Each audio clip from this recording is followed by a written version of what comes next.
인류 역사상 가장 큰 일을 이렇게 꼽자면 구약 시대에는 천지 창조입니다. 천지의 시작, 특별히 인간의 시작이죠. 그리고 이제 신약 시대에는 그리스도의 탄생, 가장 큰 일이라 하지 않을 수 없어요. 창조로부터 역사가 시작이 되고 또 그리스도로 그 역사가 갈라져요. 그래서 예수 그리스도의 탄생을 기점으로 지금 이제 온 세계는 역사를 구분합니다. 그래서 BC, 즉 Before Christ, 주님께서 탄생하기 이전의 시대, 그리고 AD, 이제 아노 도미니라고 하는 것은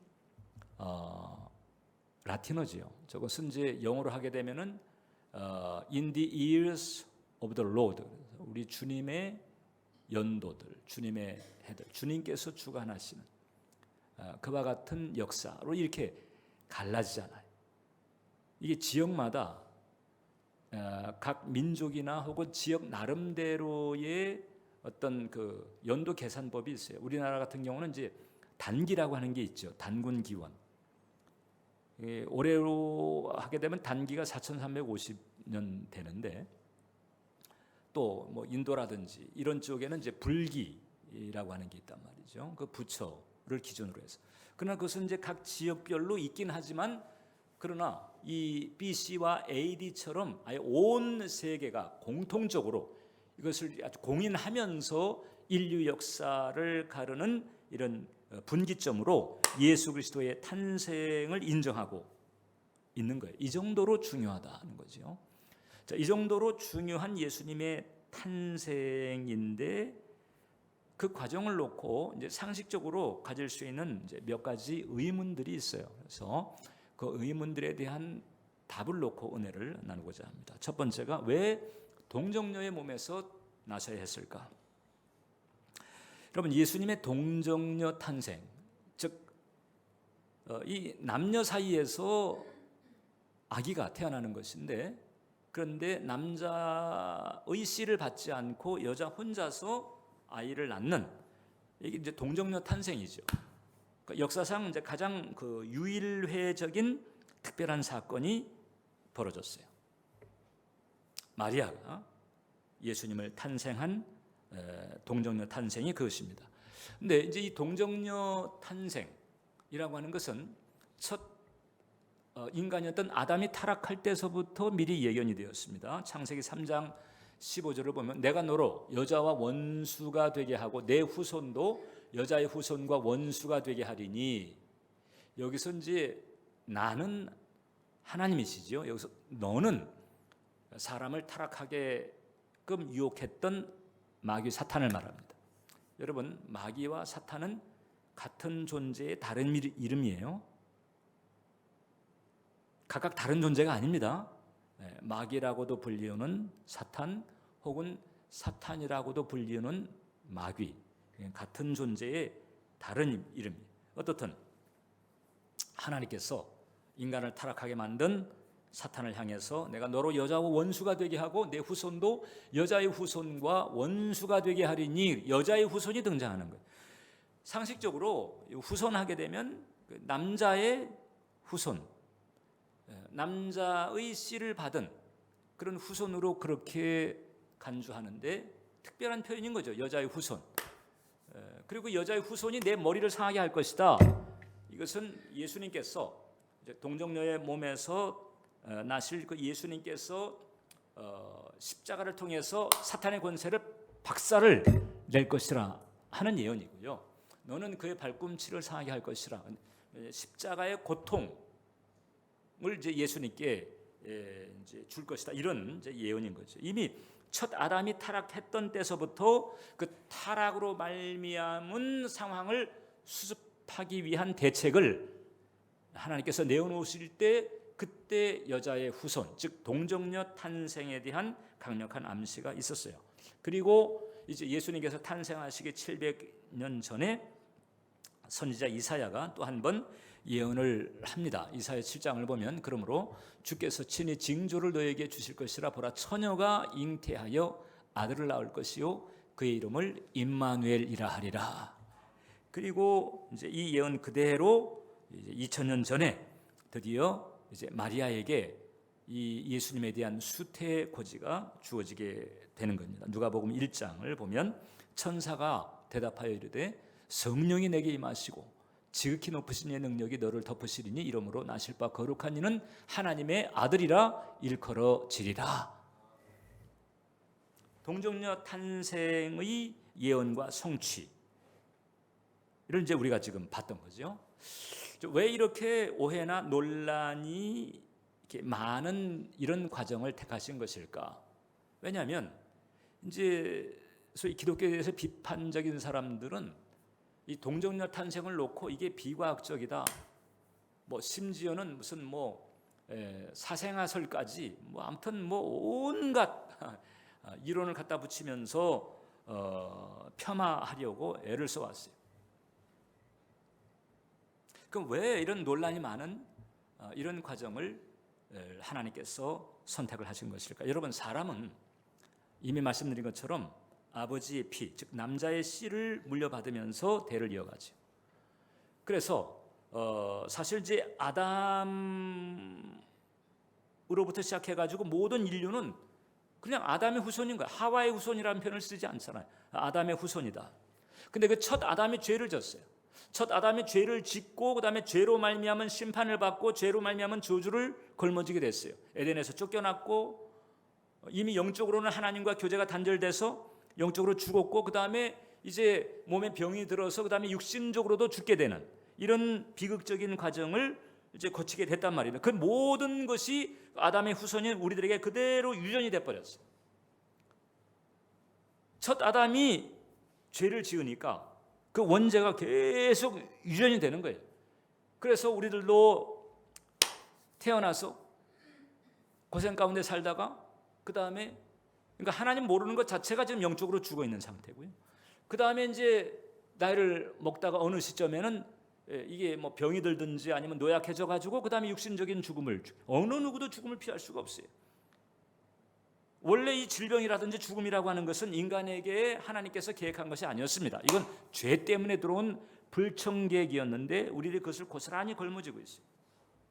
아담 때문에 그 죄의 유전을 우리가 걸머지고 있는 거죠. 그래서 로마서 5장을 보면 그러므로 한 사람으로 말미암아, 이 아담이에요. 아담으로 말미암아 죄가 세상에 들어오고 죄로 말미암아 사망이 들어왔나니 이와 같이 모든 사람이 죄를 지었으므로 사망이 모든 사람에게 이르렀느니라.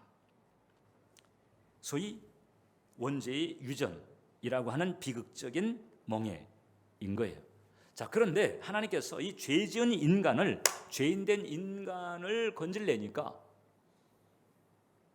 죄 없는 인간이 죄를 대신 걸머지면 돼. 여러분, 인간이 지은 죄이기 때문에 인간이 책임을 져야 돼요. 뭐 천사나 다른 존재가 대신 걸머질 수가 없어요. 인간이 지은 죄, 인간이 책임을 져야 되는데 모든 인간이 다 죄인이에요. 각자 자기의 죄를 지고 죽을 수밖에 없어요. 그러니까는 이 죄인된 인간의 죄의 문제를 처리하려면 누군가 죄 없는 인간이면서도 한 사람의 죄만이 아니라 모든 인류의 죄를 다 걸머질 수 있는 용량을 가지고 있는 특별한 존재, 이런 존재가 필요했다. 그래서 하나님께서 예수님을 보내신 것입니다. 하나님의 아들이신 예수님을 이 땅에 보내셔서 인간의 몸을 입게 하신 거지. 그런데 그분은 아담의 씨를 받지 않았어요. 그냥 마리아의 몸을 빌어서 성령으로 잉태가 되시고 그리고 동정녀 탄생을 하신 거예요. 그 성령으로 잉태되셨기 때문에 무죄한 인간으로 태어나실 수가 있었고, 성령으로 잉태되셨기 때문에 그래서 모든 인류의 죄를 다 걸머질 수 있는 그런 특별한 용량을 지닌 존재가 될 수가 있었다는 거죠. 이를 위해서 동정녀 탄생이라고 하는 특별한 선택을 하신 것이다. 그래서 칼바르트는 그런 얘기했습니다. 칼바르트는 동정녀 탄생의 잉태라는 것보다 성령 잉태가 더 중요한 것이다. 그리고 성령 잉태가 더 앞선 것이다. 성령으로 잉태된 다음에 그 다음에 탄생, 즉 출산을 하게 되신 것이니까. 그래서 저 칼바르트라고 하는 신학자는 그런 얘기했어요. 동정녀 탄생론이라고 표현하는 것보다는 성령 잉태론이라고 표현하는 것이 더 정확하다. 이제 이렇게 얘기를 했습니다. 나도 사실 이제 공감을 하지요.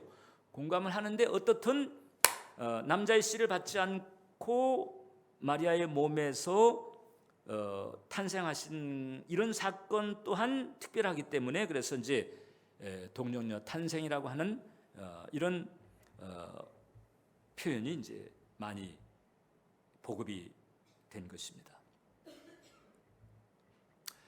동정녀 탄생이라고 하는 사건을 생각하면서 우리는 이제 이것을 볼 수 있어야 돼요. 하나님께서 이 죄의 문제를 처리한다는 것을 놓고 얼마나 골몰하셨는가. 죄라고 하는 것이 아니었다면 동정녀 탄생이라고 하는 복잡한 공정을 선택할 이유가 없거든요. 근데 죄의 문제를 처리하려다 보니까 아까 말씀드린 것처럼 인간이 지은 죄입니다. 인간이 책임져야 되는데 모든 사람이 죄인입니다.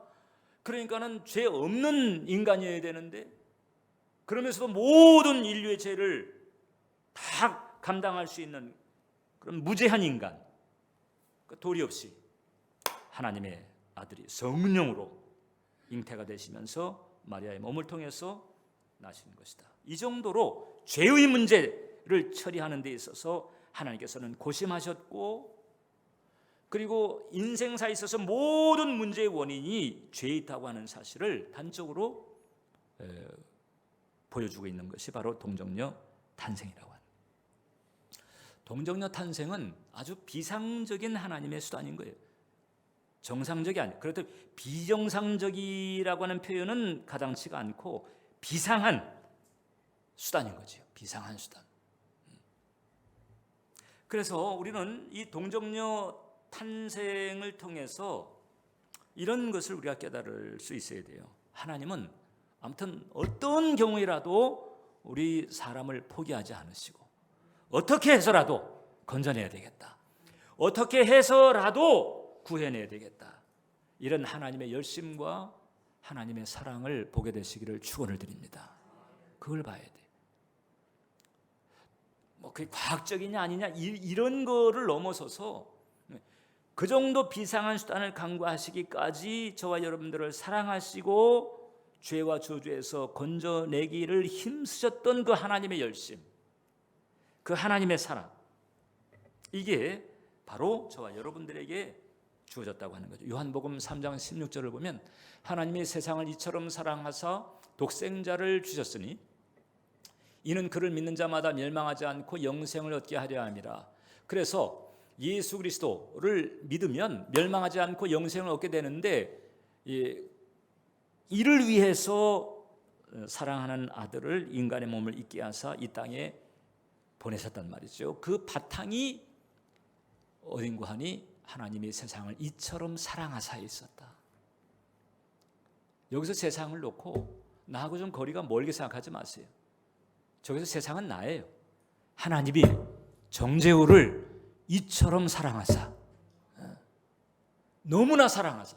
이건 좀 더 적나라하게 이 본문이 가지고 있는 의미를 그대로 살리려면 이렇게 표현하는 게 낫습니다. 하나님께서 정재우를 아주 지독스럽게 사랑하셔서 정재우를 포기할 수가 없어서, 정재우가 지옥에 떨어져서 영벌을 받는 것 두고 볼 수가 없고 이 땅에서조차도 마귀에게 시달리는 거 두고 볼 수가 없어서 그래서 독생자 예수를 보내셔서 구원을 받게 하시고 하나님의 자녀가 되게 하시고 영생을 얻게 하셨다.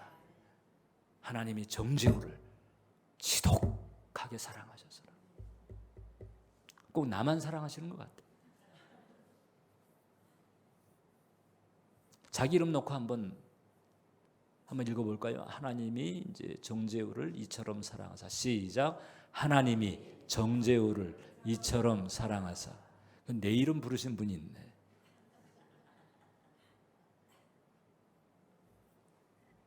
하나님의 열심이죠. 동정녀 탄생은요, 그 자체가 필요한 특별한 은혜 여건이와 하나님의 사랑이에요. 하나님의 열심이에요. 그 정도로 나를 사랑하시고 그 정도로 나를 붙드시려고 하시는 것이다.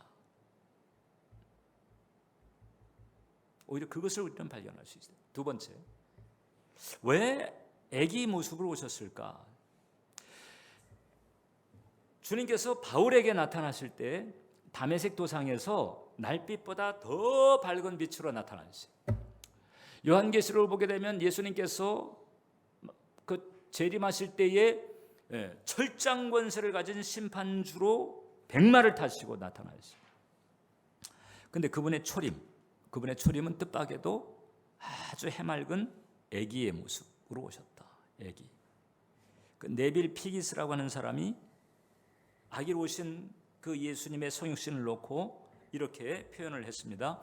우주를 호령하시는 하나님, 세상의 모든 군대와 제국을 장기판에 말 다루듯 하시던 그 하나님께서 팔레스타인의 한 아기로 말도 못하고 딱딱한 음식도 못 먹으며 대소변도 못 가리고 나사렛 출신의 한 처녀에게서 음식과 보호를 받아야 하는 연약한 아기로 오셨다. 어마어마한 파격이. 구약은 어른의 이야기로 시작을 했어요. 어른의 이야기로. 그런데 실패했습니다. 신약은 아기의 이야기로 시작합니다. 왜 아기로 오셨을까? 첫 번째, 순수한 마음이 아니면 하나님 만날 수 없다는 사실. 하나님 만나려면 어떤 마음이 있어야 돼요? 순수한 마음. 순전한 신앙이 필요한 거예요. 예를 들면 어떤 마음이냐? 마가복음 10장을 보면 내가 진실로 너에게 이르노니 누구든지 하나님 나라를 어린아이와 같이 받들지 않는 자 결단코 그곳에 들어가지 못하리라. 하나님 나라에 대해서 어린아이 같이 받아들이는 그런 마음이어야만이 그곳에 들어갈 수가 있다는 거예요. 하나님 나라에 들어갈 수가 있다는 거예요. 하나님 만날 수가 있다는 거죠. 어린아이 같은 마음을 가지고 받들 때, 어린아이 같은 마음은 두 가지가 있어요. 하나는 순전한 마음일 때 어린아이 같다고 말하죠. 또 하나는 유치할 때 어린아이 같다고 그래요. 순전할 때의 영어 단어가 childlike라고 하는 단어가 있고요. 유치하고 자기중심적으로 구는 어린아이를 놓고는 childish라고 하는 단어를 쓰는데 여기서는 childlike죠. 아주 그냥 순진한 마음을 가지고 있는 그대로 얘기하는 그대로 그냥 받아들이는 거예요.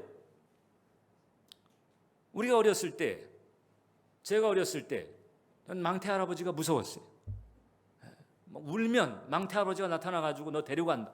망태 할아버지가 나타날까 봐 울다가도 엄마가 망태하게 되면 난 뚝 그쳤어요. 순전하게 받아들인 거지. 그냥 엄마가 얘기하는 대로 그냥 받아들인 거예요. 믿은 거예요. 그런데 신앙이라고 하는 것이 즉 하나님의 진리, 하나님의 말씀 주어지는 그대로, 말씀 그대로, 진리 그대로 그냥 받아들이는 거예요. 거기에 대해서 계산하거나 혹은 판단하거나 이런 게 아니죠. 진리에 대해서, 말씀에 대해서 계산하고 판단하기 시작하면 벌써 그건 상식의 영역으로 빠져버린 거예요. 그건 믿음의 영역이 아니에요. 믿음의 역사는 없어요. 평강도 승리도 이게 믿음에서 오는 건데 계산하고 판단하기 시작하면 평강, 은혜 누리기는 쉽지가 않습니다. 왜? 상식의 영역으로 빠졌기 때문에. 상식의 영역에서 그나마 반짝하고 평안을 주는 게 뭐 돈이라든지 뭐 이런 거지요. 그래서 상식의 영역으로 가게 되면 벌써 위안을 주는 근거가 달라져요.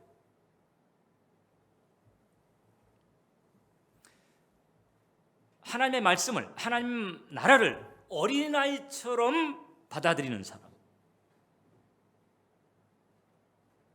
예수님께서 애기의 모습으로 오신 것은 그렇게 아이처럼 그렇게 순전한 마음으로 진리 그대로를 받아들일 때 그때 하나님 만날 수 있고 하나님 나라에 들어올 수가 있는 거야. 이거지. 계산, 판단의 기운이 스멀스멀 파고 들어오려고 할 때 주의하라. 그냥 받아들이는 거지. 그냥 말씀을 받아들이고 의탁하는 거지. 두 번째, 왜 아기로 오셨을까? 화평을 위해서 오셨다는 것을 알려주시기 위해서 그렇습니다. 산의 길을 걸어간다고 생각해 보세요. 산길을 혼자 걸어가고 있는데 저 앞에 사람이 나타났어. 어색한 산길에서. 그 나타난 사람이 아이라면 이제 마음을 놓는 거죠. 그러나 어른이면 이제 문제가 달라지는 거죠. 저 사람 뭐지? 뭐야? 저게 아군이야. 괜찮을까? 설령 지나치고라도 걱정되는 거죠. 자꾸 뒤를 돌아보면서 혹시 뒤통수 치는 거 아니야? 아이는 평강을 주는데 어른은 긴장하게 만들어요. 20세기 들어와가지고 1차 대전, 2차 대전, 그리고 뭐 베트남 전쟁, 한국 전쟁, 지금도 각지에서 일어나고 있는 이런 그 나라 사이의 분규, 이 과정에서 죽은 사람들의 숫자가 6천만 명이 넘는다잖아요. 전쟁터에서 죽은 사람의 숫자 6천만 명이 넘어. 다 어른들이 싸우는 거예요. 애기들 싸우는 거 봤어요, 여러분? 어른들이 다 싸우고 있어요. 예수님은 어른의 모습으로 오지 않았습니다. 아기로 오셨습니다. 나는 이 땅에 평화를 주기 위해 온 것이다. 평화를 주기. 아기는 긴장을 풀어놓게 하잖아요. 아기 볼 때 긴장하고 보는 사람 봤어요, 여러분? 긴장하고 있다가도 아기 보면은 풀리는 거죠. 이사야서 11장을 보면 이 이사야서 11장 이 본문은 이게 이제 천년 왕국 때를 예고하는 것이다. 혹은 뭐 천국의 모습이다. 뭐 이렇게 이제 여러 가지 예가 있습니다만은 지금 이 세상은 아닌 거예요. 장차 이제 주님께서 다스리는 그때가 오게 되면 일어나게 될 상황인데 여기를 보니까 그때 이리가 어린 양과 함께 구하며 표범이 어린 염소와 함께 누우며 송아지와 어린 사자가 살찐 짐승이 함께 있어 어린 아이에게 끌리며 암소와 곰이 함께 먹으며 그것들의 새끼가 함께 엎드리며 사자가 소처럼 풀을 먹을 것이며 젖 먹는 아이가 독사의 구멍에서 장난하며 젖된 어린아이가 독사의 굴에 손을 넣을. 어른이 없어. 어린아이. 이건 평화의 상징인 거죠. 평안이 충만한 것이. 긴장과 갈등 이런 게 없어요. 예수님께서 우리에게 주시려고 하시는 축복인 거예요. 예수님 계신 곳엔 평안이 있다. 예수님 모신 사람의 마음속엔 평강이 있는 거예요. 예수님을 모셨어도 그 예수님이 마음의 중심에 있지 아니하면 평안은 왔다가 갔다가 할 거예요.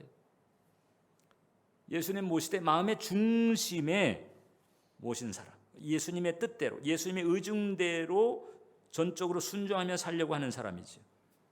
평안이 있는 거예요.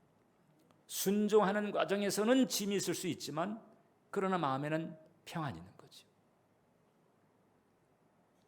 그래서 그리스도의 평강이 주장하는 그런 은혜가 가능하다고 하는 거예요. 할렐루야. 그래서 예수님은 동정녀 탄생하셨고 애기의 모습으로 오셨다는 거죠. 그래서 마지막으로 결과적으로 이런 은혜를 통해서 저와 여러분들로 하여금 임마누엘의 사랑을 받게 하신 줄 믿습니다. 임마누엘이라고 하는 것이 뭐라고 그랬죠? 하나님께서 나와 함께 하시다. 하나님께서 우리와 함께 하시다. 하나님께서 함께 하시는 거예요. 구만리장천 멀리 떨어져 계신 게 아니에요. 나와 함께 하신 거예요. 내 안에 나와 함께 가신 거지. 떨어질 수가 없어요. 그와 같은 임마누엘의 사랑을 받게 하셨어요. 하나님은 어마어마하게 크신 분인데 반면에 또 내 안에 나와 함께 계실 만큼 또 작은 분이시기도 하세요. 그래서 우리로 하여금 혼자 외톨이로 가게 하는 것이 아니고 함께 어떤 상황이든 그분은 함께 하시면서 우리의 손을 붙잡고 우리를 지지 격려하시면서 우리를 붙들어 주십니다. 이와 같은 그 임마누엘의 그 사랑을 우리로 실감하게 만들어주는 사건 하나가 있었어요. 2차 대전 때 일어났던 사건. 2차 대전 때 폴란드에서 그 폴란드에 그때 소아과 의사를 하고 있었던 야누스 코르작이라고 하는 사람이 있었어요. 이 사람이 바르샤바에서 소아과 의사로 있다가 유대계 어린아이들의 고통이 눈에 띄어서 그 유대계 어린아이들을 위한 고아원을 세우고 그 어린이를 이제 돌보기 시작합니다. 병원 일보다도 고아원 일에 더 치중할 정도였어요. 그만큼 애들에 대한 사랑이 깊었던 거예요. 자, 그런데 1940년도에 나치가 폴란드를 점령하고 폴란드에 있는 유대인들을 이제 그 집단 수용 구역으로 이제 다 몰아넣습니다. 그 유명한 그 게토라고 하는 데죠. 게토, 유대인 수용 구역입니다. 그래서 그 바르샤바에도 게토가 생겨가지고 모든 유대인들을 그 지역에 이제 다 수용을 하는 거예요. 그건 유대인 수용소하고는 달라요. 일반 도시의 특정 지역을 구분해 가지고 이제 게토라 해서 다 이제 몰아넣은 거죠. 그러니까 이제 이 유대인 아이들도 그곳에 가야 됐고, 그러니까 이 코르작도 같이 그 아이들과 가는 거지. 그리고는 1942년도서부터 어떤 일이 벌어졌는가 하니 나치가 그 게토 안에 있는 유대인들을 차례차례 열차를 태워가지고 어디론가 보내는 거예요.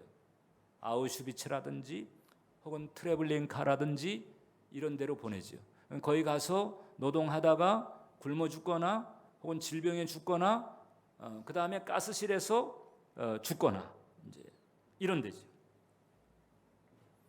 어느 누구도 피할 수가 없었어요. 어린아이라고 해 피할 수가 없었어요. 이제 그런 상황에서 이제 이 비극의 어두운 그림자가 점점 다가오는 것을 이 코르작도 이제 느낄 수밖에 없는 상황이었던 거죠.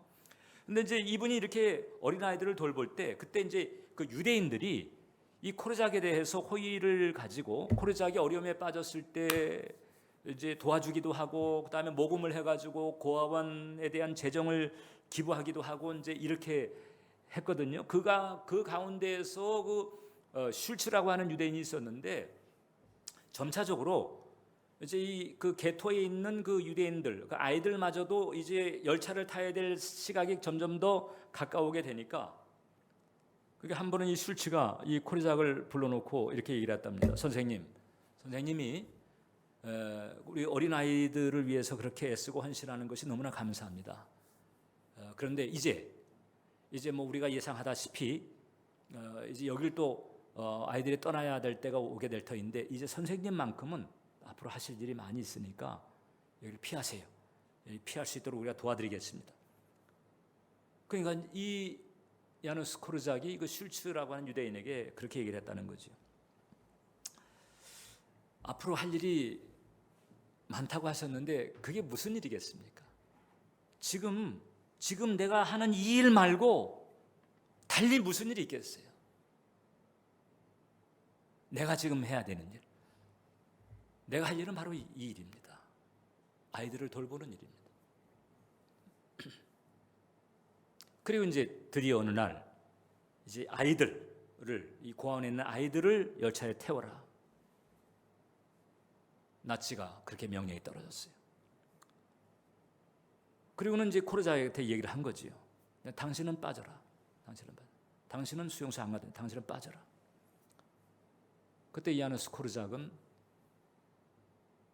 나는 아이들을 떠날 수가 없다. 나는 아이들과 함께 하겠다. 그리고 아이들의 손을 붙잡고 두려워 떠는 그런 아이들의 손을 붙잡고 그리고 함께 행진하면서 기차를 향해서 갑니다. 영상이 있는데 한번 같이 한번 보세요.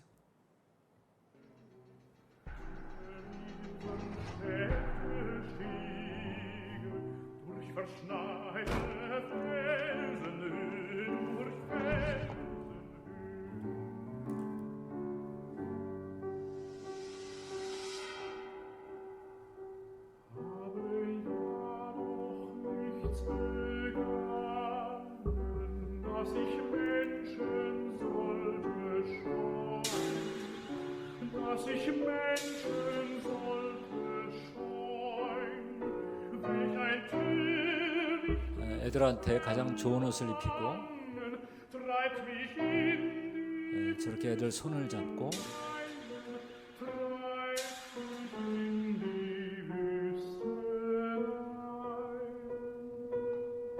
죽음 향해서 갑니다.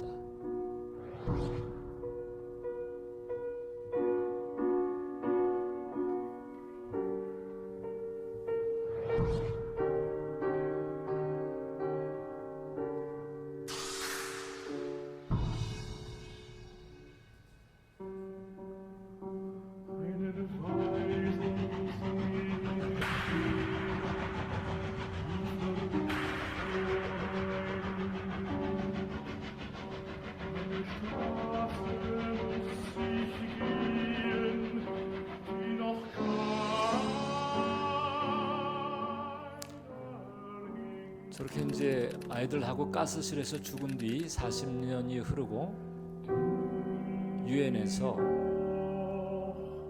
코르자크의 저 사상을 바탕으로 해서 세계 어린이날을 정하고 이제 어린이 교육에 대한 협약을 이제 세우게 되죠. 두려워하는 아이들 손을 붙잡고 끝까지 내가 너희들 떠나지 않을 거야. 자기는 살 수 있는데 애들하고 같이 있는 거예요. 그리고 가스실까지 같이 들어가서 그 독가스가 그 아이들의 그 목구멍을 파고드는 그 순간까지도 아마 아이를 챙기느라고 함께한 거죠. 임마누엘입니다. 예수님께서 우리에게 베푸신 임마누엘의 은혜는 좀 다르죠. 이제 코르자크는 어떻든 가스실의 죽음이라고 하는 비극으로 끝났지만 우리 예수님은 다시 살아나셨고 우리를 구하셨고 우리와 함께 하시고 지금도 살아계셔서 지금도 함께 하시고 차원이 다르긴 하지만 그러나 함께 했다고 하는 것이요. 어느 상황에서 떠나지 아니하시고 함께 하시는 거죠. 지금도 마찬가지. 온갖 인생사 여러 가지 일들을 겪으면서 마음속에 두려움도 들어올 수 있고 심란할 수도 있고 헤맬 수도 있고 그렇게 연약한 우리들의 마음, 우리들의 삶을 헤아리시면서 지금도 우리의 손을 붙잡고 여러분과 함께 하시는 줄 믿으시기 바랍니다. 임마누엘의 은총인 거예요.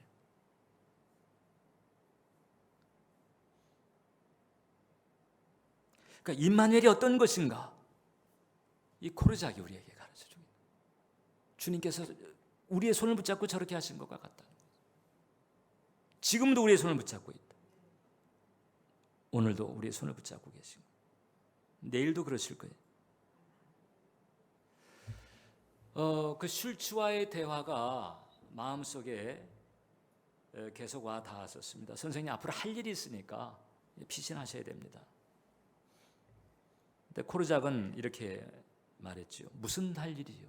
지금 이것 말고 내가 또 할 일이 뭐가 있습니까? 사랑하고 함께하고 같이 걸머지고 이것 말고 무슨 할 일이 있습니까?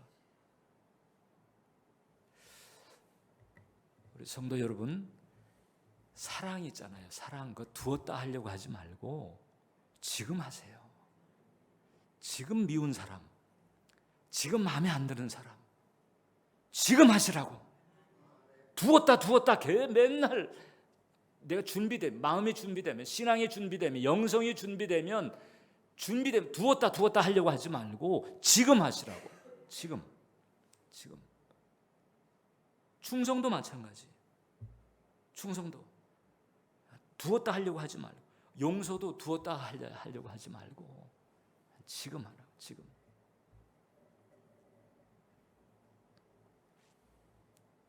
예수님 우리들을 위해서 우리가 죄인 되었을 때, 우리가 원수 되었을 때, 우리가 알아주지도 않을 때 그때 오셔서 이렇게 우리를 위한 구원과 영생의 길을 열어놓으시고 나중에 천국 가는 것만이 아닙니다. 지금도 우리와 함께 하시면서 여러분과 함께 하시면서